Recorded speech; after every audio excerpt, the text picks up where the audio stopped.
راہ حق کا پہلا قدم توبہ ہے۔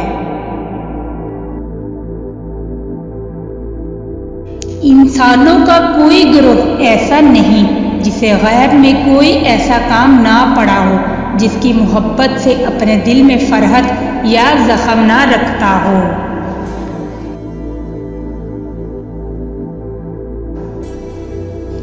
کھانے کے ادب کی شرط یہ ہے کہ تنہا نہ کھائیں اور جو کھائیں ایک دوسرے پر ایثار کریں۔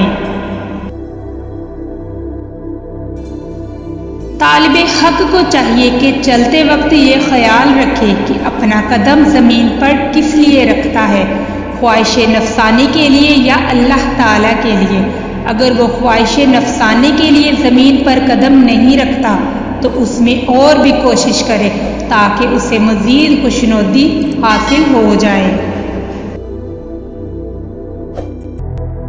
کلام شراب کی طرح ہے جو عقل کو کم کر دیتی ہے، اور آدمی جب اس کے پینے میں پڑ جاتا ہے تو اس سے باہر نہیں نکل سکتا اور اپنے آپ کو اس سے روک نہیں سکتا۔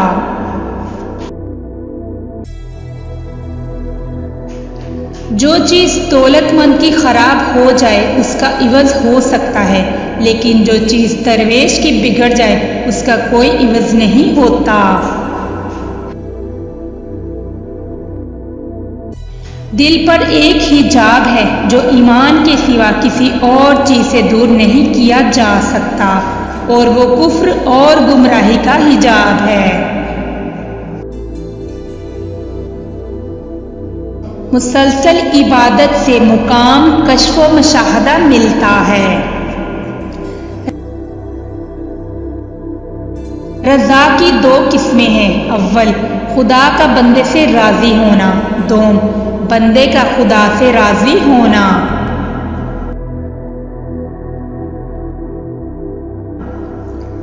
دیندار لوگوں کو خواہ کیسے ہی غریب و نادار ہوں چشم حقارت سے نہ دیکھو کہ اس سے فی الجملہ خدا تعالیٰ کی تحقیر لازم ہوتی ہے۔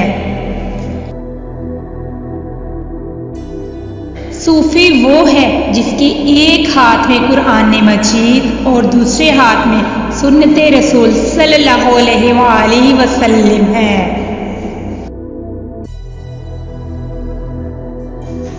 نفس کی مثال شیطان کی سی ہے اور اس کی مخالفت عبادت کا کمال ہے۔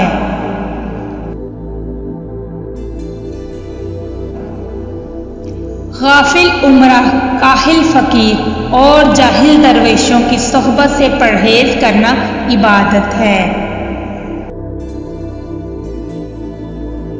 سارے ملک کا بگاڑ ان تین گروہوں کے بگڑنے پر ہے، حکمران جب بے علم ہوں، عالم بے عمل ہوں، فقیر جب بے توکل ہوں۔